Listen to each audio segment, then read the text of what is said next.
Tell me, Rise Mzansi, what do you stand for? What is it that if you're standing in front of somebody today, you say, this is why we think we have a role to play in South Africa, 24, 26, 29? Let's first talk about the problem.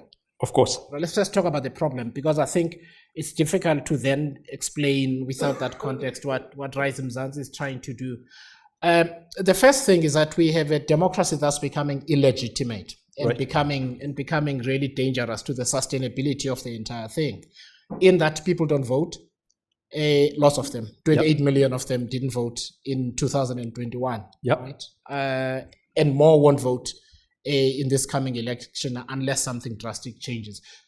And as a result, people choose protests and violent protests. Do you know how many we have per year? North of 4,500 Sure. per year. That shows you a problem. We don't know it here because unless it's on 702, we don't get to know about it, but that's how many you get. And that's on a non-election year. In the year before an election, that number typically grows by between 30 and 35%. So between April this year and April next year, we're likely to get probably 6,000 public protests. And that's because people are unhappy, so they don't vote. And so we sought out to understand why people don't vote.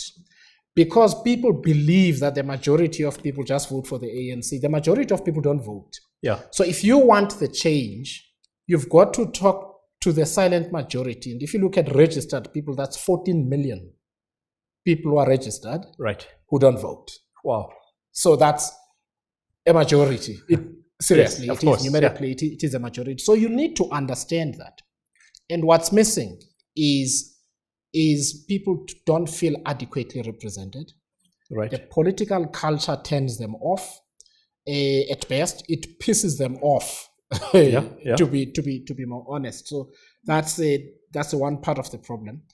The second part of the problem is that you don't have the right people being interested in politics. So let's ask the question differently. Is there a political organization that is setting out to attract the best people by offering an attractive proposition? And I'm using these terms because I'm talking to you guys. Don't think I speak like this in villages. I don't. Because I always get the question of how do I talk to people in villages? I'm from there. So, but is there a political organization that offers the right kind of political culture and the right political idea in order for them to get involved in driving the change? Right. So that is the second thing. And the third thing, where I'm getting into some of what we are trying to do, are we clear enough about the kind of changes that need to be done to make South Africa better, to make people's lives better? And where it begins is formulating the problems in the way that people experience them. The way that we all talk here is actually gumph, to be honest with you. Because I've now had the opportunity to talk to thousands of people, and I was telling you earlier that even with my experience as an editor, I'm realizing how little I understood South Africa and how little I understand South Africans. And so the things we believe should be important politically are just not the things that are important for people. And so that's the third thing that we set out to do, which is to talk about what needs to change in a way that is relatable to people. So very quickly, the political reforms are really important. The state as we know it right across just does not deliver the democratic dividend, which is why you've got all of these problems that you have. And we can talk about that in detail. But political reform is important. So that's the first thing. The second thing that I believe is important that we try and do is to call problems by their name, target a specific problem. Don't present a policy area, because that's not going to help you. So let me give you an example. Food hunger is a significant problem. Sure. Right? How do you solve food hunger? It takes you to a multitude of policy interventions. There are transfers from the state. You can help people to produce their own food. That takes a little bit of time. You can help people with skills training so they can get jobs, etc., etc., etc. Right?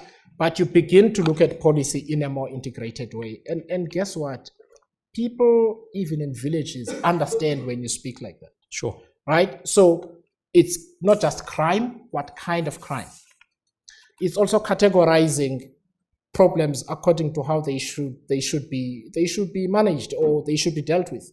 So in South Africa, the drug problem is a law enforcement issue. It's a public health issue. Of course. Drug addiction is a public health issue. We don't talk about it that way. We say people should be arrested. Well, let me tell you, in my village, the youngsters 30 and under, some are working, very few are in school, the rest are in jail or dead. Seriously. So you gotta target the problem. So that's one of the things that we do. That's one of the things that makes us attractive. And the last thing I want to say, because I don't want to give a long shopping list, we can talk about these. We have chosen themes of political discussion that people can relate to as ordinary people, but lead you potentially to really effective policy solutions. Those themes are the family, the community, it is governance, it is the economy, it is nation building, and it is climate change. Climate change is a risk. So what you want to really do is to take care of families and communities. The question is, how do you do that? You need a governance framework that is democratic, that is accountable, that is open, that helps you to do that.